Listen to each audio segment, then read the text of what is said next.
بسم الله الرحمن الرحيم. ازيكم يا بنات؟ عاملين ايه؟ يا رب تكونوا بخير. النهارده ان شاء الله هنعمل مع بعض وصفه حلوه جدا سهله وسريعه، وان شاء الله تكون مقاديرها موجوده في كل بيت. هنعمل بطاطس باللحمه المفرومه والبشاميل بخطوات سهله وسريعه، وان شاء الله تعجبكم. هنبدا نجهز المقادير بتاعتنا. معايا هنا 3 حبات من البطاطس، مقشراهم وغسلاهم كويس جدا ومقطعاهم بالشكل ده. عايزه هنا حبات البطاطس ما تكونش ولا هي رفيعه قوي ولا تخينه قوي، بالسمك اللي انتوا شايفينه ده. هنبدأ نحمرها في الزيت، ننزل كده في الزيت واحدة واحدة عشان البطاطس ما تلزقش في بعضها. هنحط كمية البطاطس كلها لحد ما تاخد اللون الذهبي اللي انتوا هتشوفوه دلوقتي معايا ده.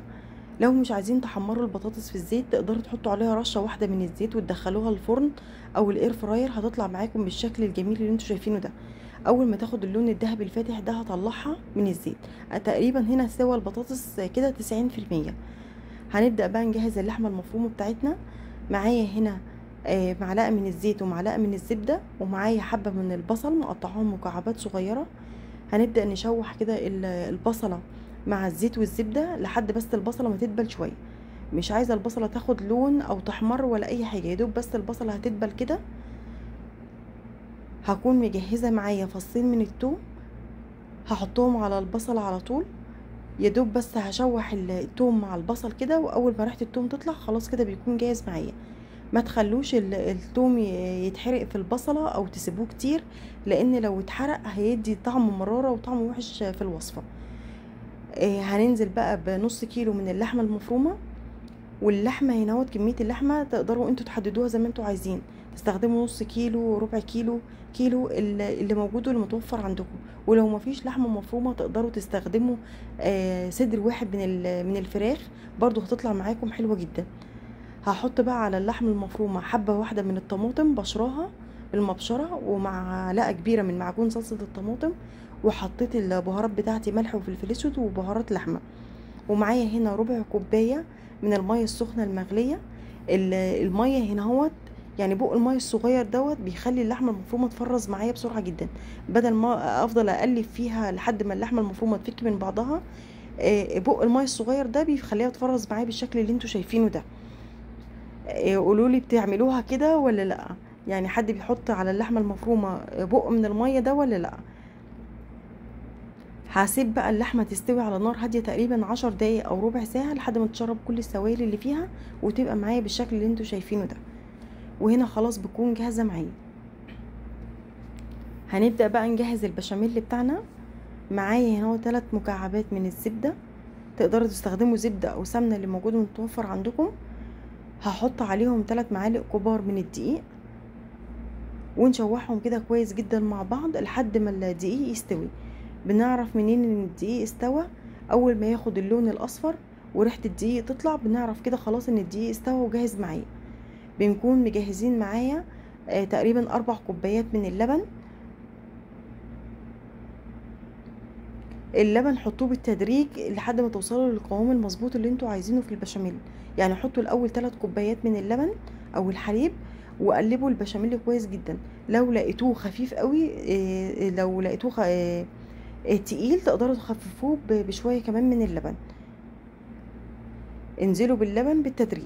هنفضل بقى نقلبهم كده كويس جدا وايدينا فيه على طول، ما نسيبهوش عشان الدقيق يدوب مع اللبن كده ويستوي. واول ما يبدا يغلي معايا خلاص هو كده بيكون جاهز معايا. هنبدا بقى نتبله. هنحط معايا ملح وفلفل اسود، لو عايزين تحطوا مكعب من المرق الدجاج براحتكم. انا حطيت كمان شويه من الجبنه الموتزاريلا. هنقلبهم بقى كده كويس جدا. الجبنه الموتزاريلا بتدي طعم وقوام حلو جدا مع البشاميل.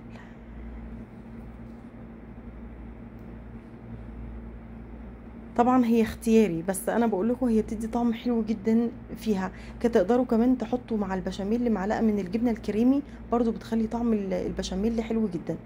شايفين كده خلاص البشاميل كده جاهز معايا. هنبدا بقى نجيب الصينيه بتاعتنا او البايركس اللي هندخله الفرن. هنحط شويه من البشاميل في الصينيه،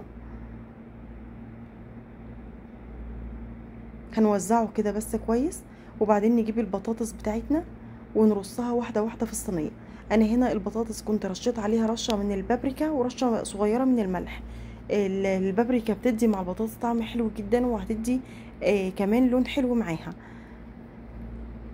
بعد ما رصينا كده البطاطس هنحط بقى اللحمه المفرومه. تقدروا تعملوا الصينيه طبقات زي ما انتوا عايزين، يعني لو عايزين تعملوها طبقتين بس براحتكم، عايزين تعملوها 3 زي ما انتوا عايزين. انا هنا عملتها طبقتين 2 بس، يعني حطيت البطاطس وحطيت كميه اللحمه المفرومه كلها، وهغطي الوش بطبقه تانية من البطاطس وخلاص على كده. هحط بقى شويه كمان من البشاميل على اللحمه المفرومه كده، ونرص الطبقه الاخيره بتاعه البطاطس.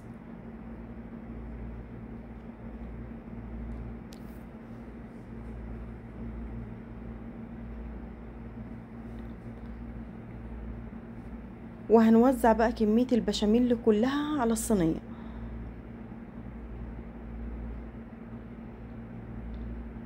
البشاميل احنا ما حطيناش فيه ولا بيض ولا اي حاجه، يعني اللبن بيدي هو اللون حلو جدا مع البشاميل، يعني ما بيحتاجش البيض. انا اعرف ان في ناس كتيره بتحط بيضه مع البشاميل، هتقول عشان تدي لون حلو، بس لا والله جربوها كده باللبن بس، هتدي معاكم لون حلو جدا، وان شاء الله تطلع مظبوطه معاكم. بعد بقى ما حطينا كميه البشاميل، هنحط بقى شويه كده من الجبنه الموتزاريلا على الوش. طبعا الجبنه الموتزاريلا برضو اختياري، بس هي برضو بتدي لون وطعم حلو جدا معاه. وكده خلاص نكون احنا كده الصينيه بتاعتنا جهزت. هنكون بقى الفرن سخن، هندخلها على درجه حراره 180، هتقعد تقريبا مش اقل من ربع ساعه، وهتطلع معانا بالشكل اللي انتوا شايفينه ده. والله يا بنات وصفه حلوه جدا وسهله وسريعه، وتغييره عن المكرونه البشاميل، طعمها حلو جدا. حابين بقى تاكلوها بالعيش، حابين تاكلوها مع رز. انا هنا عملت معاها رز حبه وحبه، بنحبها احنا مع الرز. فالاتنين حلوين زي ما تحبوا بقى انتم. رز او عيش اللي موجود واللي بتحبوه تقدروا بقى تاكلوها معاها، وان شاء الله تعجبكم وبالهنا والشفا. شايفين شكلها عامل ازاي؟ جربوها بنات، ولو حد جربها يقولي في الكومنتات عجبته ولا لا. وكده خلاص انا اكون وصلت معاكم لنهاية الفيديو، وان شاء الله اشوفكم في فيديو جديد ووصفة جديدة.